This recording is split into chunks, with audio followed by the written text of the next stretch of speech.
Glória a Deus. A atmosfera, né, que nós precisamos, né, para... Glória a Deus. Deus seja louvado. Meus irmãos, continuar nossa meditação. E eu vou trabalhar um segundo ponto hoje com vocês. A maior angústia das pessoas que estão em luta no que diz respeito às questões, né, da sexualidade. Elas estão em luta porque elas estão identificando o inimigo errado, lutando no campo de batalha errado. Para onde é que nós vamos olhar para entender, né, onde é que está esse problema e onde é que está essa questão? Abra sua Bíblia, Romanos, capítulo 1. Nós vamos ler a partir do versículo 16. Hoje nós vamos ler até o 21, mas toda a exposição é até o 32. Pastor Eli, você pega para mim aquele material só para eu falar rapidamente com os irmãos, por gentileza. Romanos capítulo 1, a partir do versículo 16. Quando você abre, né, sua Bíblia, eu queria compartilhar com vocês algo que tem sido muito bom para mim ao longo dos últimos anos. Eu me tornei um pesquisador nesse campo. Eu entrei, né, uma das esferas que eu trabalho é o campo acadêmico. Sou professor de pós-graduação do curso de aconselhamento bíblico, né, da CEBI. Uma das coisas que você faz é continuar, né, pesquisando. Uma das coisas que eu encorajo os irmãos é você aprofundar o seu conhecimento, né, na área em que você quer servir o Senhor. Eu quero aqui fazer uma indicação rápida só de alguns livros. A ideia, irmãos, não é fazer comércio, né, na casa do Senhor, mas é realmente trazer um material que vai edificar a sua vida. E aqueles que vão trabalhar no ministério, né, de aconselhamento, isso é muito útil, em especial, né, para os líderes, né, para a liderança de uma maneira geral. O primeiro livro é o livro do pastor Steve Gallagher. Ele é presidente do ministério Pure Life no mundo, lá nos Estados Unidos. E o nome do livro é Das Profundezas do Pecado Sexual. Muito interessante a maneira como ele aborda essa questão da própria vida dele, né, do pecado sexual, e como essa história, né, que parecia uma história perdida, né, de trevas, virou uma grande bênção. Um ministério hoje que é relevante, né, nos Estados Unidos, que abençoa, né, tantas pessoas no mundo todo. Hoje, né, nós podemos nos alegrar porque esse ministério ele também está no Brasil. Amém? Então, primeira indicação. Segunda indicação é o livro da minha esposa. Minha esposa vai estar conosco amanhã. Eu peço a oração, né, dos irmãos e das irmãs por ela. Há uma grande chance dela passar por uma nova cirurgia no intestino. A primeira, em 2020, foi bem delicada, né, quase ela não volta. E ela cortou o intestino num lugar. Dessa vez, há o risco dela cortar em 2 lugares. O lugar levou 3 horas e meia, vocês conseguem imaginar, em 2 lugares, e o risco, né, que está associado. Conto com as orações dos irmãos. O livro dela é Curando a Dor da Traição no Casamento. Esse livro dela tem abençoado muitas mulheres, infelizmente passaram pela dor da traição, então assim, sem esperança, né, na transformação do seu casamento. Esse livro, né, as mulheres conseguem encontrar não só renovo, mas também esperança, e colocam os olhos, né, no Senhor para essa transformação. Então, glória a Deus. Queria falar também para vocês. Outro livro, que é do pastor Dustin Rance, lá dos Estados Unidos também. Um amigo meu, lá do Pure Life. Ilhas de Máscara, expondo a hipocrisia cristã. Eu falei para ele que esse livro, esse título, ele não reflete bem a essência do conteúdo desse livro. Eu chamaria esse livro de verdadeira espiritualidade. Então, ele primeiro fala de uma falsa espiritualidade, como Deus realmente resgatou ele dessa vida, né, de falsa espiritualidade, para viver uma verdadeira espiritualidade no Senhor. Amém? Então é um livro muito edificante, muito bom.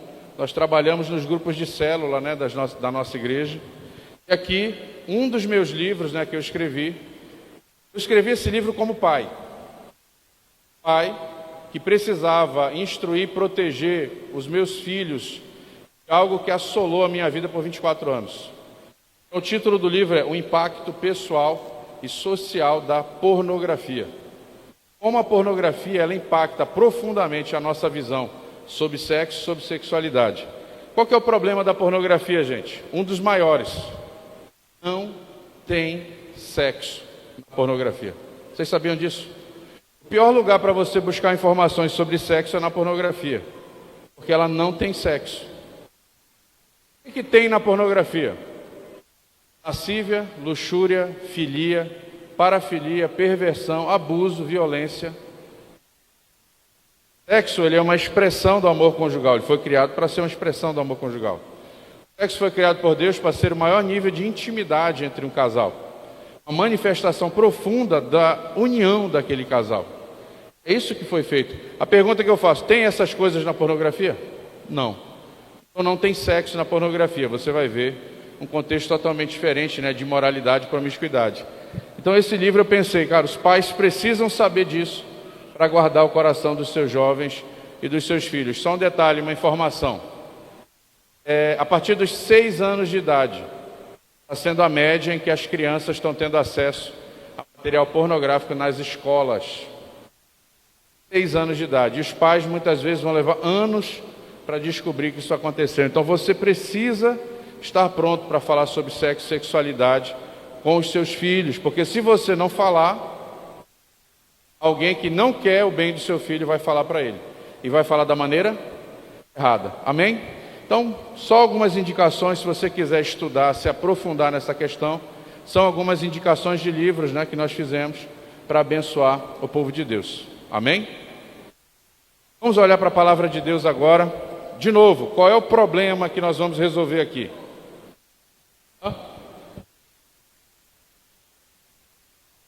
Esses 2 livros aqui são R$50 cada um. Esses 2 aqui, R$40 cada um. Amém? Vamos lá. Problema. A pessoa chega e diz assim: Paulo, eu estou com problema com a pornografia. Paulo, eu estou com problema com adultério. Paulo, eu estou com problema na questão do homossexualismo. A expressão correta é homossexualismo, não é homossexualidade. O Dr. Jean-Marie Leclerc fez uma análise, né, da agenda da ONU, e o pós-fixo, né, ismo, ele quer dizer estilo de vida de. O pós-fixo dade, ele quer dizer aquilo que é inerente a você. Então, dentro da agenda da ONU, eles querem fazer você acreditar que o homossexualismo é algo natural e que você nasceu com ele. Não.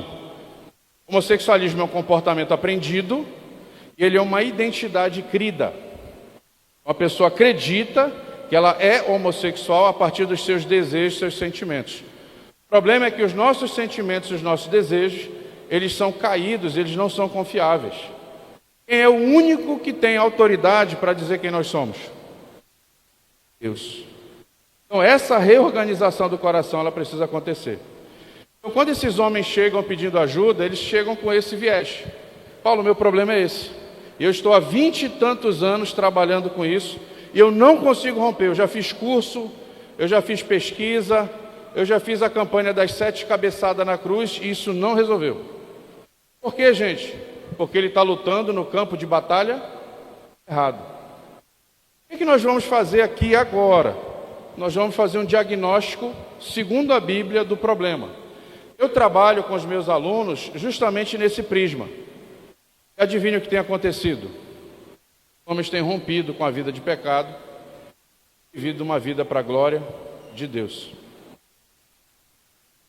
Para onde nós vamos olhar, irmãos?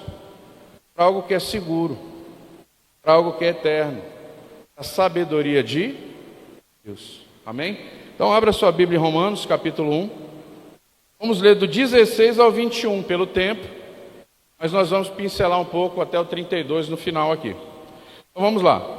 Porque não me envergonho do Evangelho de Cristo, pois é o poder de Deus para a salvação de todo aquele que crê, primeiro do judeu e também do grego. Porque nele se descobre a justiça de Deus, de fé em fé, como está escrito, mas o justo viverá pela fé. Porque do céu se manifesta a ira de Deus sobre toda a impiedade e injustiça dos homens, que detêm a verdade em injustiça. Porquanto o que de Deus se pode conhecer, neles se manifesta, porque Deus lhe manifestou. Porque as suas coisas invisíveis, desde a criação do mundo, tanto o seu eterno poder, como de sua divindade, se entendem e claramente se veem pelas coisas que estão criadas, para que eles fiquem inexcusáveis ou indesculpáveis. Portanto, tendo conhecimento de Deus, não o glorificaram como Deus, nem lhe deram graças. Antes, em seus discursos, se desvaneceram, e o seu coração insensato se obscureceu. Amém? Palavra do Senhor. Vamos ver o que o apóstolo Paulo está fazendo aqui. É muito interessante, irmãos, porque quando Paulo chega, vou jogar aqui a apresentação, quando Paulo chega numa cidade, Paulo não começa a pregação do Evangelho pelo amor de Deus. A maneira bíblica correta de você pregar o Evangelho não é dizer Jesus te ama, Jesus te quer de volta. Paulo está nos ensinando que a pregação do Evangelho, ela começa pelo quê? Pela ira de Deus. O homem coberto de pecado e vivendo uma vida de impiedade, ele precisa saber exatamente o quê? Perdão, deixa eu voltar aqui, ó. Ele precisa saber o quê? Que ele precisa de salvação, que ele está condenado, que ele está perdido. Qual é o assunto do livro de Romanos, do capítulo 1 até o capítulo 3, versículo 20? O pecado. Então ele fala que tanto o judeu quanto o gentil estão o quê? Perdidos, separados de Deus, caídos da glória de Deus, condenados a quê? Condenados ao inferno. Então a pessoa fica ali, cara, esse é o meu destino, esse é o seu destino, separado de Deus. Qual é o assunto do livro de Romanos a partir do capítulo 3:20 até o 4:25? A salvação pela fé, a salvação pela graça de Deus.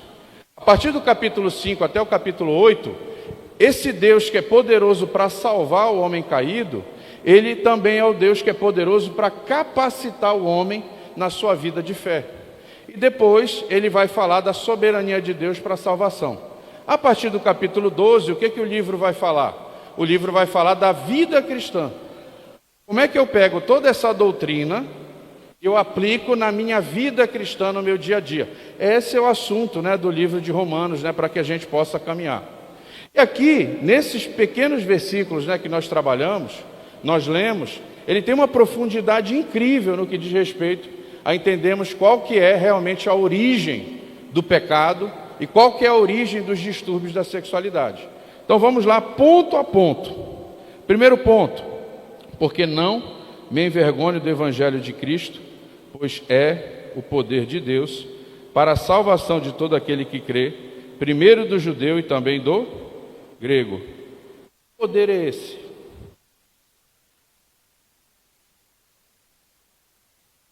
Esse aqui.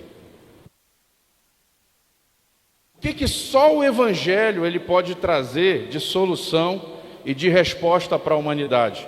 Que poder maravilhoso é esse do Evangelho? Vamos pegar aqui 2 Coríntios, capítulo 5, versículo 17. Assim que, se alguém está em Cristo, nova criatura, as coisas velhas já passaram, eis que tudo se fez. O que são as coisas velhas? Só o Evangelho revela isso.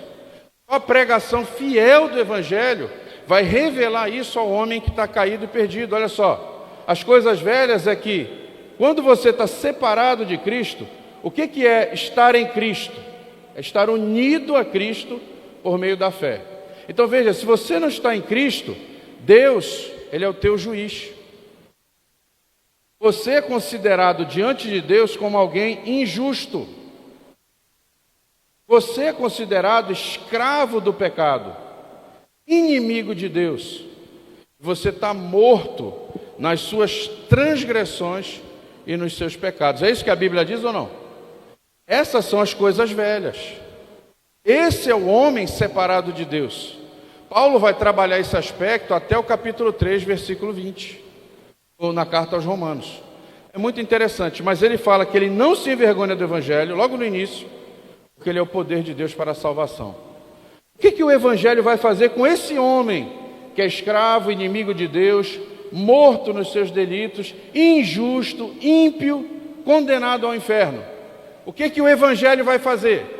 Ele vai pregar a salvação em Cristo Jesus, pela fé e pela graça, e esse homem, ele assume uma nova posição diante de Deus. Gente, olha que maravilha, as coisas velhas passaram. O que acontece aqui? O que são as coisas novas? Nós vamos separar em dois momentos. Só o Evangelho revela essa maravilha. O que são as coisas novas? A partir do momento que eu estou unido a Cristo Jesus por meio da fé, a condição antiga é crucificada com Cristo. Minha condição antiga, ela é removida, ela é anulada, ela é lavada completamente da minha vida. E Deus, a partir do momento que eu estou em Cristo, Ele vai olhar para mim e Ele vai enxergar quem? Cristo.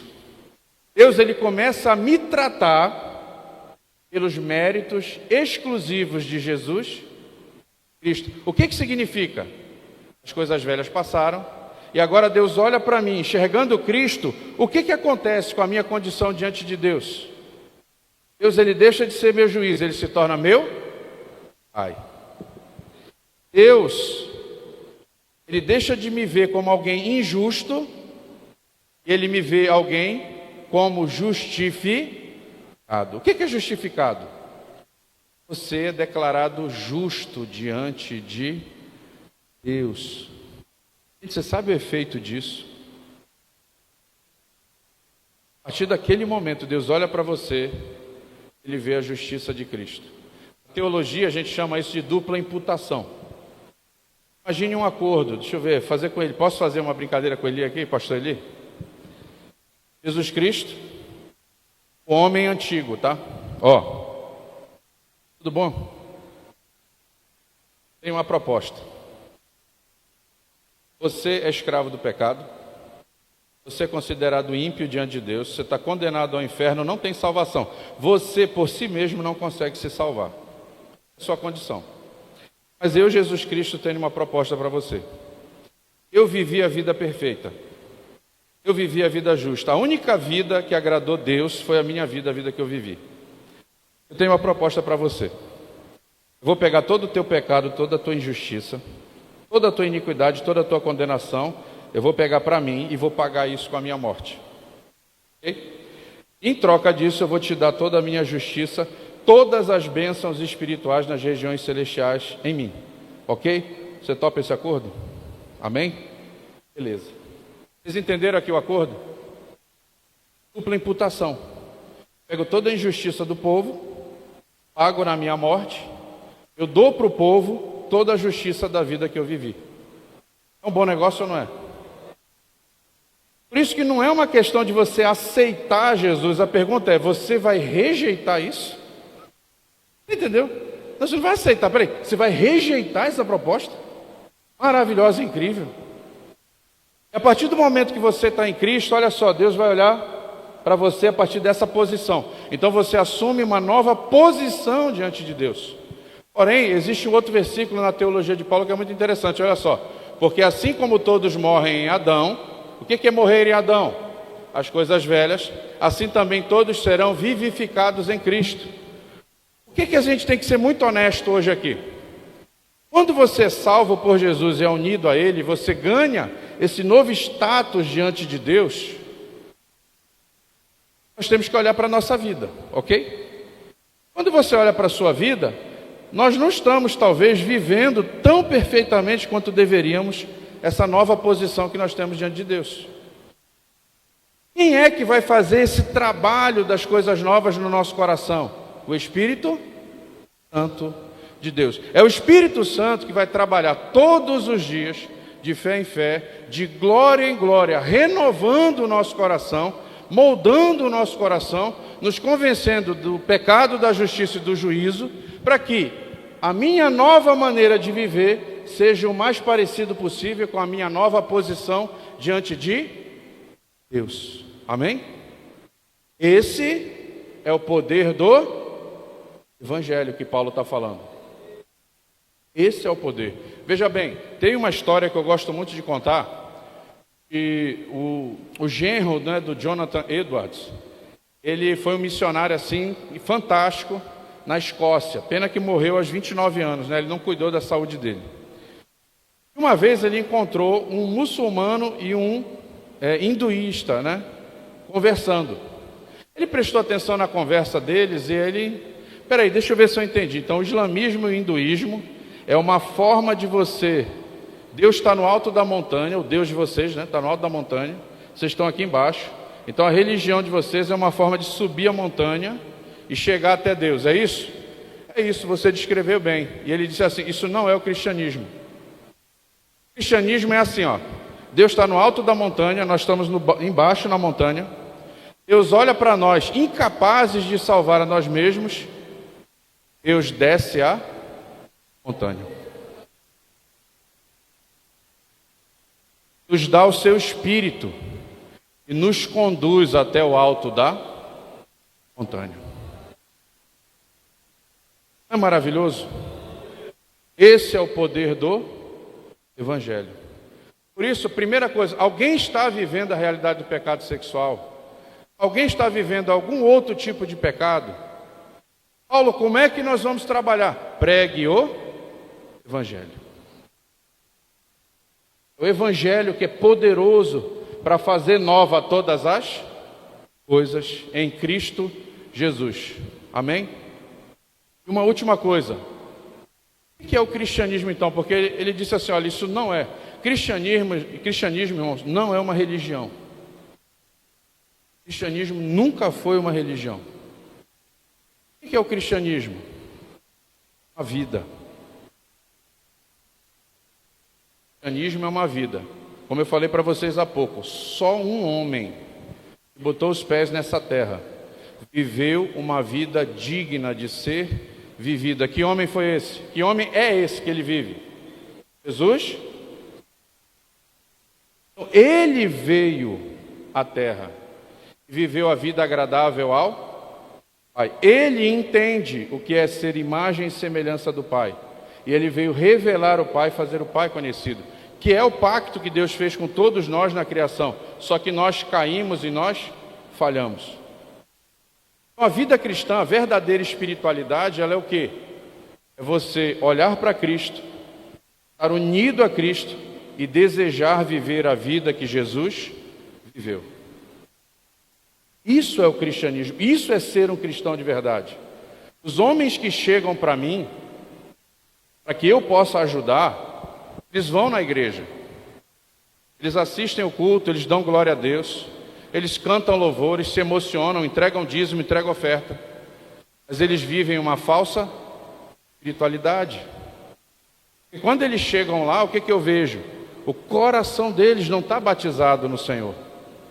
Todos eles, pastores, todos eles que chegam para mim, eles chegam assim, cara, eu quero me livrar do pecado sexual, quero restaurar o meu casamento, eu quero acabar com os prejuízos que o pecado sexual eles geram na minha vida. Mas sabe qual que é o problema? Nenhum deles queria o Senhor. Nenhum deles queria Deus como o primeiro no seu coração. Todos eles, por 10 anos, 5 anos, 15 anos, 20 anos, eles procuravam especialistas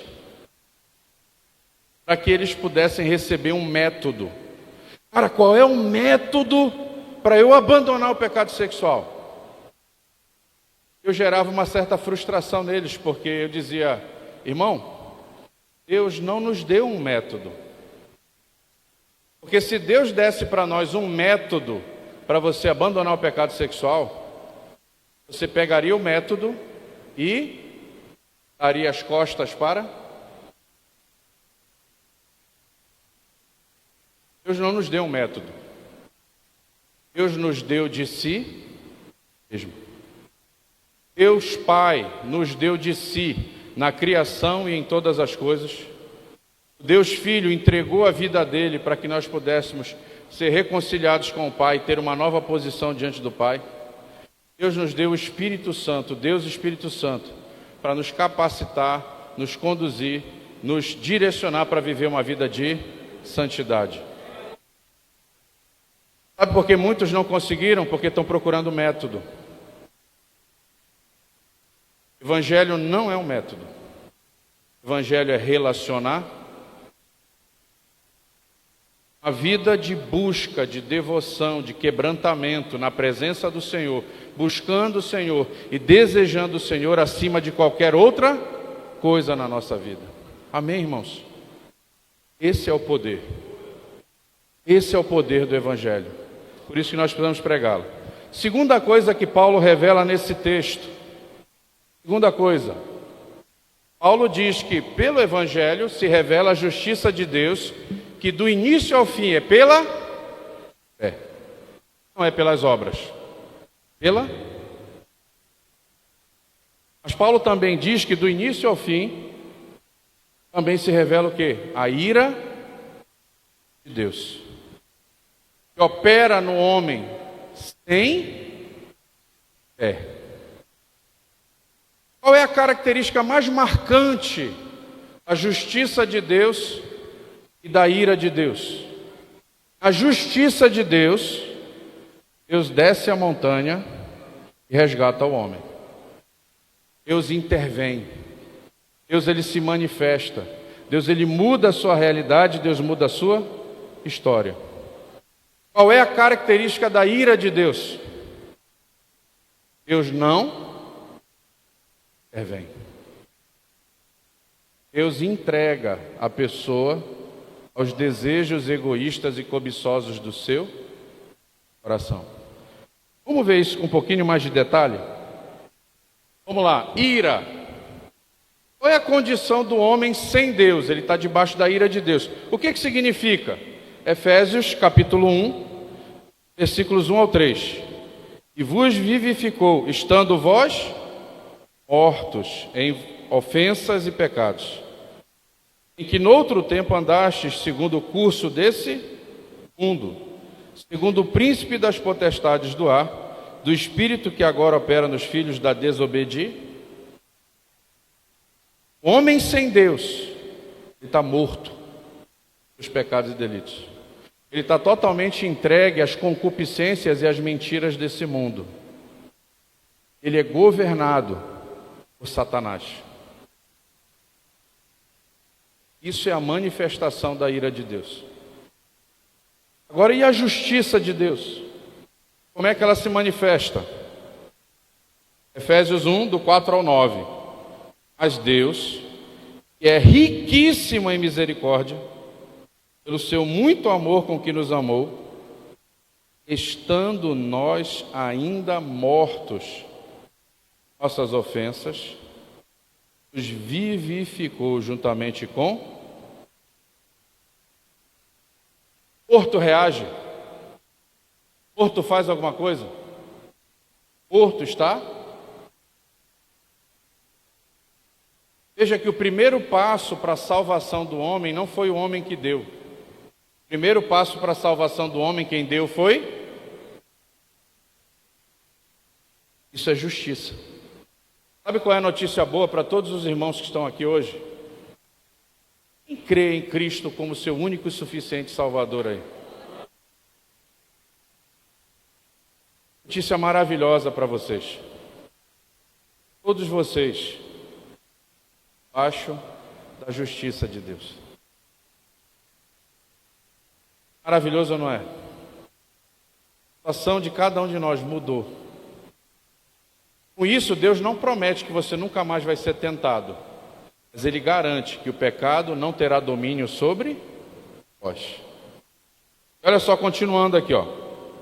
E nos ressuscitou juntamente com Ele, e nos fez assentar em lugares celestiais em Cristo Jesus, para mostrar nos séculos vindouros as abundantes riquezas de sua graça, pela sua benignidade para conosco em Cristo Jesus. Porque pela graça sois salvos. Por meio da... Isso não vem de vós. É dom de Deus. Não vem das obras, para que ninguém... Irmãos, sabe o que significa isso? Sua salvação, ela depende 100% da obra de Jesus Cristo. Obra consumada de Jesus Cristo. Você herda essa salvação por meio da fé e por meio da...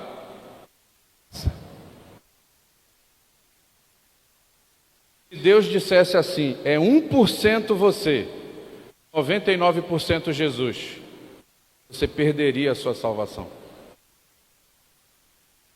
Se fosse 0,01% dependendo de você, 99,99% de Jesus, você perderia a sua salvação. A nossa salvação, do início ao fim, ela está na obra consumada de Jesus Cristo. Você pergunta para mim, Paulo, você é salvo? Eu digo para vocês, eu sou salvo. Por que eu sou salvo? Porque o Filho de Deus veio ao mundo. Ele deu a sua vida, ele viveu uma vida perfeita, uma vida que eu sou incapaz de viver. E ele foi tão deleitável, agradável a Deus, que ele foi obediente até a morte, morte de cruz. Ele morreu, foi crucificado, ele foi entregue ali, morto pelos pecadores. Sabe o que aconteceu? A vida dele tão perfeita, Deus considerou digna de ser uma vida eterna. Deus o ressuscitou, para que todo aquele que crer nele, herde a vida eterna. Essa convicção. Então, por que eu sou salvo? Pelos méritos inesgotáveis de Jesus. Deus me ama? Ama.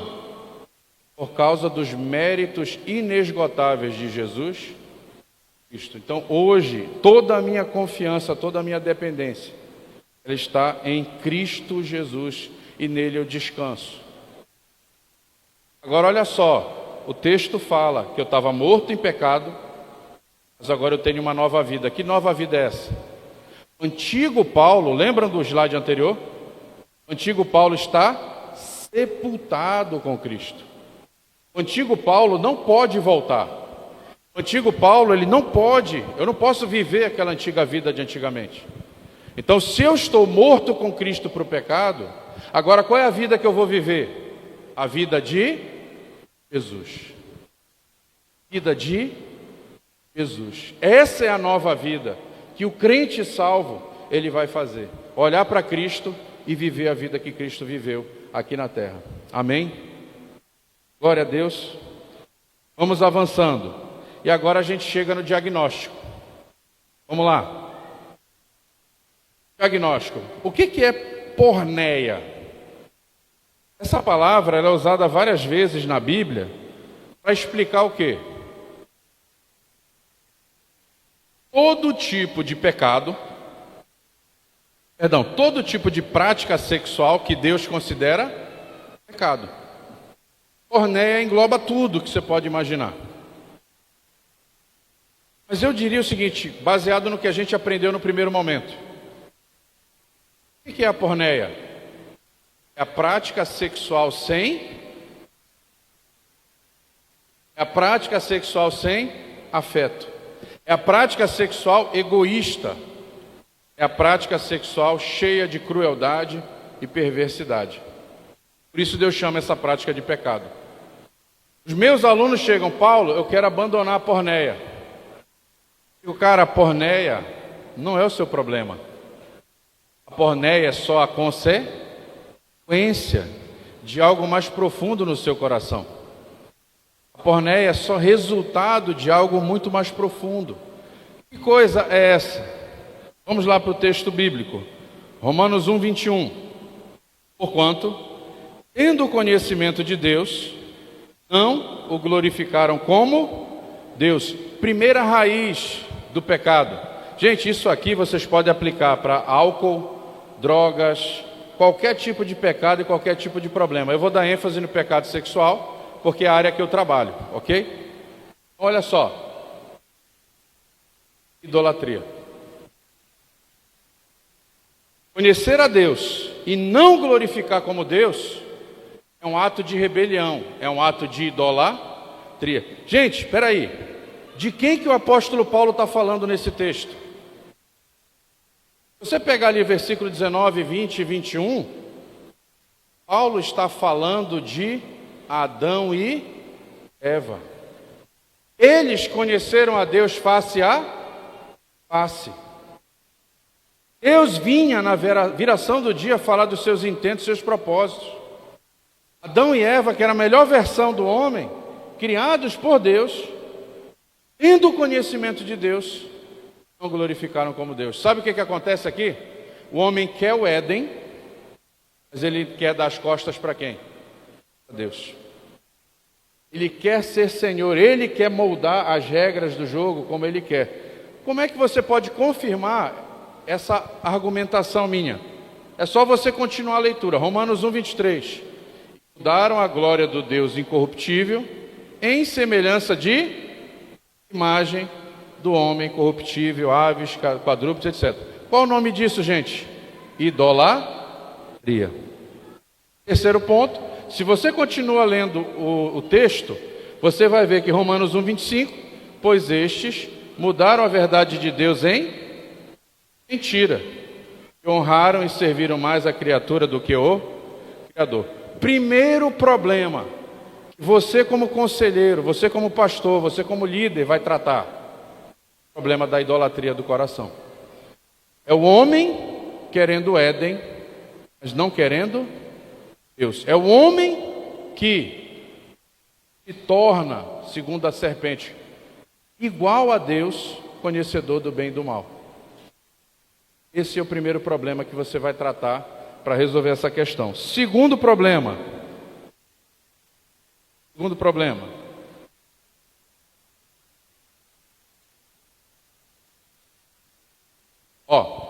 Porquanto, tendo conhecido a Deus, não glorificaram como Deus, nem lhe deram graças. O que é isso, irmãos? Cobiça. Segunda raiz que alimenta um comportamento de pecado sexual é a cobiça. O que é ali? Não lhe deram graças é o quê? Um coração descontente, coração insatisfeito com Deus. Coração que olha para o Deus vivo e verdadeiro e não tem nele a fonte de alegria, deleite e prazer que ele deveria ter. Então ele, insatisfeito com Deus, se volta para a criação e deseja a criação para si de forma egoísta. Continuando a leitura, o que você vai achar? Por isso, Deus os entregou as concupiscências de seus corações e a imundície. O que é isso, irmãos? Cobiça. O que é isso, irmãos? Ira de Deus. Ira de Deus. Continuando a leitura, você vai ver Romanos 1, 26. Por isso Deus os abandonou a paixões infames. O que alimenta a paixão infame? Cobiça. Terceiro ponto. Romanos 1, 28. E, como eles não se importaram em ter conhecimento de Deus, assim Deus os entregou a um sentimento perverso. O que alimenta o sentimento perverso? Cobiça. Hein? Terceira raiz que fecha isso e faz com que você viva uma vida voltada para a porneia. Aqui, mentira. Olha o que o texto bíblico vai dizer. Portanto, tendo conhecido a Deus, não glorificaram como Deus, nem lhe deram graças, antes seus discursos se desvaneceram, e o seu coração insensato se obscureceu, dizendo-se sábios, tornaram-se. Veja bem, Deus ele é a fonte da verdade e da vida, sim ou não? Sim. Você dá as costas para Deus e o homem volta para o coração dele para definir o que é bom e o que é verdadeiro. Tem Deus como referência, o homem vai se encher de quê? Essas mentiras, irmãos, elas começam pequenas, elas vão crescendo e elas têm a tendência de tomar todo o coração do homem. Olha o que diz lá em Romanos 1, 25.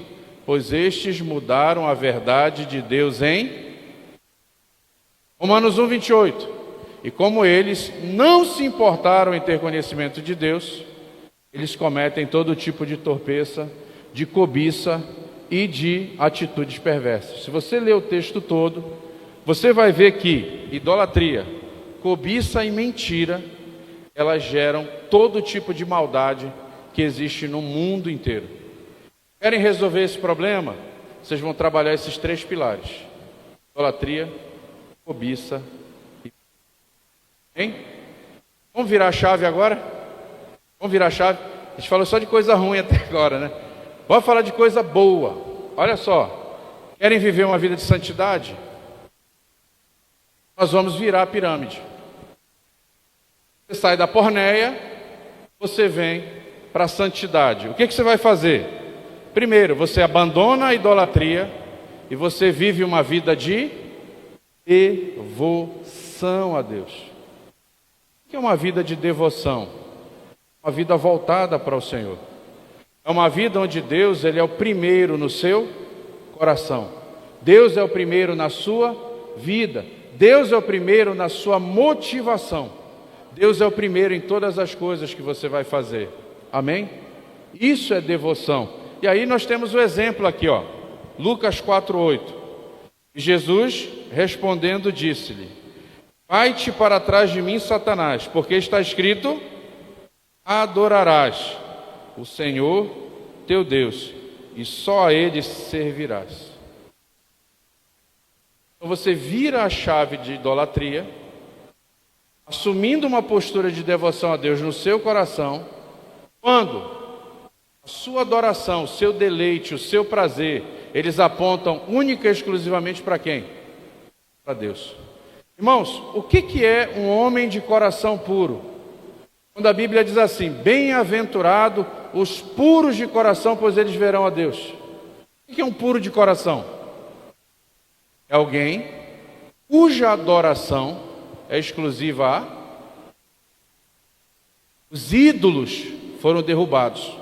Os ídolos foram destronados. A minha adoração, meu louvor, aponta para quem? Aponta para o Senhor. Entendemos aqui? Um último ponto, né? Mateus 22, 30, tá errado aqui, é 36, 38, tá? Mestre, qual é o maior mandamento da lei? Respondeu Jesus: ame o Senhor, o seu Deus, de todo o seu coração, de toda a sua alma e de todo o seu entendimento. Você quer viver uma vida de santidade? Amar o santo acima de todas as coisas. Você tem que desejar viver a vida que o santo aqui na terra viveu. Você tem que olhar para ele e imitar a vida dele, amando de todo o seu coração. Terceiro ponto, segundo ponto agora, para viver uma vida de santidade. De um lado eu tenho cobiça. Como é que eu resolvo o problema da cobiça?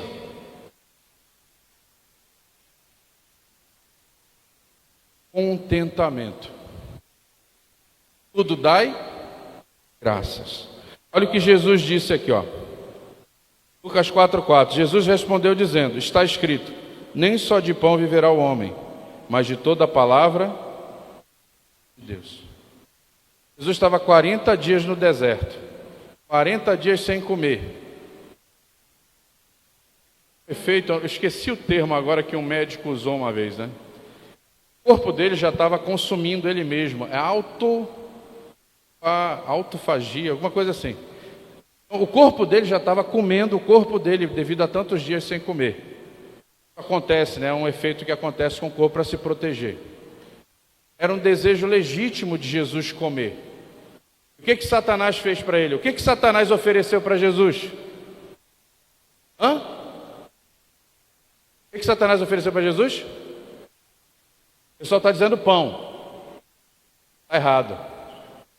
Satanás ofereceu para Jesus pedra. Transforma essa em... Satanás nunca vai oferecer o que você precisa. Mas ele vai te dar pedra para você construir um ídolo no seu coração, achando que esse ídolo vai satisfazer o seu desejo. Satanás nunca oferece pão. sempre ele vai oferecer pedra. Então veja, 1 Tessalonicenses vai dizer: em tudo dai graças, porque essa é a vontade de Deus. Veio a SW4, última geração, glória a Deus. Deus recolheu o seu filho, glória a Deus. Ganhou um emprego maravilhoso, glória a Deus. Perdeu aquele emprego grande que você tanto queria, glória a Deus. A filha de 21 anos morreu, 2021. Linda, maravilhosa, ia se formar em direito, queria ser diplomata, uma vida inteira pela frente. Dormiu na terça, não acordou na quarta. Tromboembolia, devido à vacina, a Pfizer. 4 dias depois de vacinada.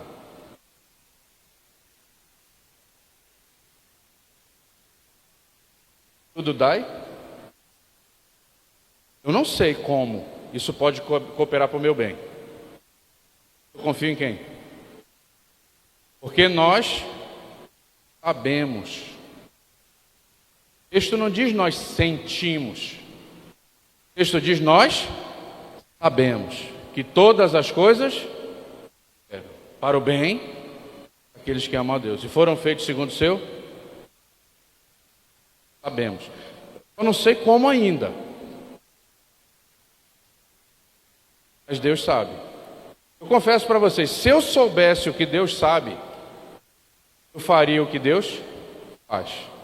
Eu não sei o que Deus sabe, então o que eu preciso fazer? Crer. Tem um detalhe interessante da vida cristã, irmãos. Não sei quantos lembram de um texto em Mateus 24, quando os discípulos chegam: Jesus, quando é que vão acontecer essas coisas? Aí Jesus começa: vai ter isso, vai ter aquilo, quem estiver na casa não volte, quem estiver no telhado não sei o que. Lembram disso? Aí todo mundo na expectativa, né? Aí no final Jesus faz o quê? Não é esse o tempo. Não é nessa hora que vão acontecer as coisas. Então como assim? O senhor falou tudo e não é agora? Não, não é. Por quê, gente? Porque a vida cristã, ela tem 2 fases importantes. A vida cristã é saber, mas a vida cristã também é não saber. Eu acredito que se todos nós aqui soubéssemos, olha, Jesus está voltando dia 17 de agosto de 2035. Está marcada a data. Muita gente aqui, cara, talvez fosse viver sua vida no mundo. Um dia antes faria reconciliação. Certo ou está errado, gente? Aconteceria? Aconteceria com muita gente. Então, o não saber o dia que Jesus vai voltar faz com que você mantenha seu coração dependente de quem?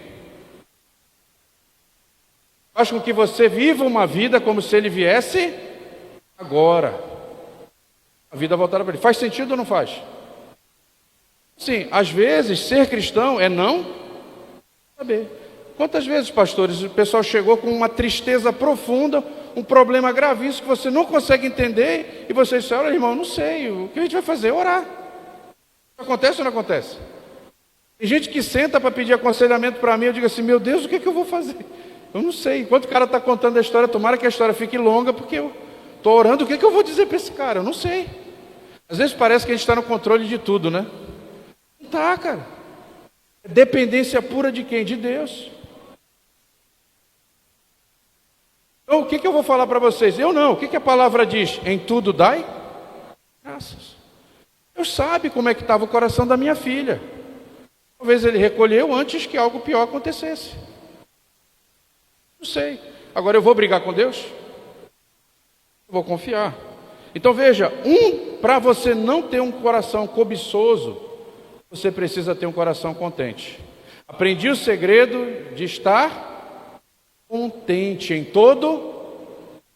Sei o que é ter fartura, sei o que é passar, mas eu posso todas as coisas em quem? Paulo aprendeu o segredo do contentamento. Quando os meus alunos chegam lá cheios de cobiça e lascívia, o meu desafio como diretor e conselheiro é que eles cheguem num lugar de contentamento em Deus. Porque quando eles chegam num lugar de contentamento em Deus, como Paulo chegou, a cobiça vai embora do coração deles. Amém? Por fim,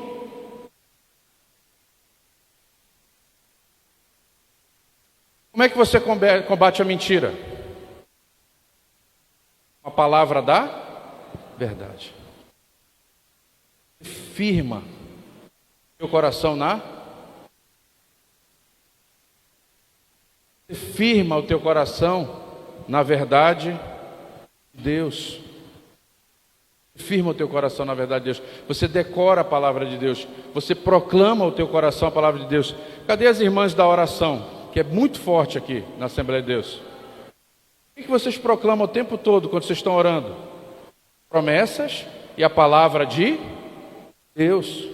Estão falando para o mundo espiritual sobre a verdade de Deus, sobre a palavra de Deus. Às vezes a circunstância está todo o contrário. Mas você começa a proclamar o quê? Promessa de Deus, a palavra de Deus, a verdade de Deus. Você começa a crer na verdade de Deus. Às vezes alguém tem um pecado escondido. O coração dessa pessoa está assim: olha, eu não posso falar. Se eu falar, vai dar problema. Não, se você falar, não é que vai dar problema. Você não deveria ter feito, e você fez, e agora você está com medo de falar. Mas a palavra de Deus, ela vai dizer o seguinte: se confessarmos os nossos, Ele é fiel para nos perdoar os pecados e nos purificar de toda a... Meu coração, eu não quero confessar o meu pastor. Eu não quero falar para ele. Eu tenho vergonha. Eu estou com medo da reação. Mas o que a palavra de Deus diz? Se confessarmos nossos pecados, Ele é fiel para quê, gente? Perdoar, nos santificar.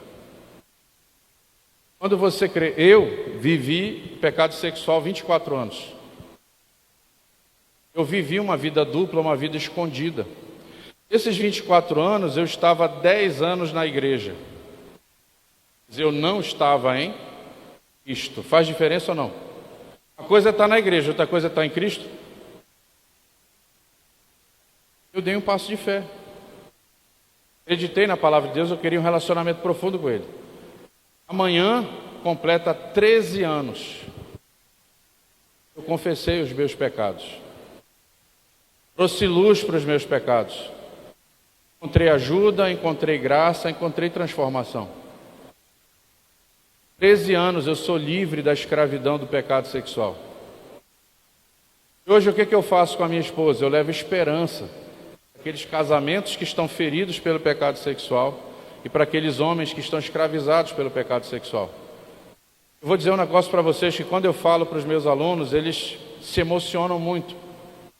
É possível viver sem a prática desse pecado. É possível você viver uma vida de santidade na área sexual.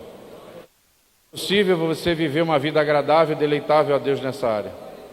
Sabe por quê, irmãos? Sexo, ele não é uma necessidade.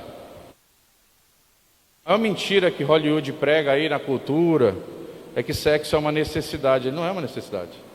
Se eu ficar 6 meses sem comer, eu morro? Morro. Então comer é uma necessidade. Se eu ficar 1 mês sem beber água, eu morro? Morro. Bem antes disso eu morro. Beber água é uma necessidade. Se eu ficar 2 anos sem sexo, morro. Porque sexo não é uma necessidade. Sexo é um dom de Deus. Sexo é um presente de Deus. Para que eu possa viver dentro do meu casamento, lutando de um contexto de intimidade profunda, oferecendo a Deus um cântico de louvor, de adoração, como diz Cantares. A relação sexual do casal, como diz Cantares, é um cântico de louvor e adoração a Deus. E Deus é criador do sexo, desde que ele seja praticado dentro da verdade de Deus, dentro da teologia, que ele estabeleceu, quando você vê em Cantares. Você e sua esposa estão unidos para a glória de Deus. Deus é glorificado nessas coisas. O mundo oferece de sexo está errado. Nós, a igreja, sabemos o que é o sexo de verdade. Nós precisamos pregar, pastores. Se nós não ensinarmos os jovens, eles vão ouvir do lugar errado. O sexo não é sujo, o sexo é puro. O sexo é santo. O sexo glorifica a Deus, ele é parte da boa criação de Deus para cumprir o propósito eterno de Deus para nós, que somos reis e sacerdotes dele.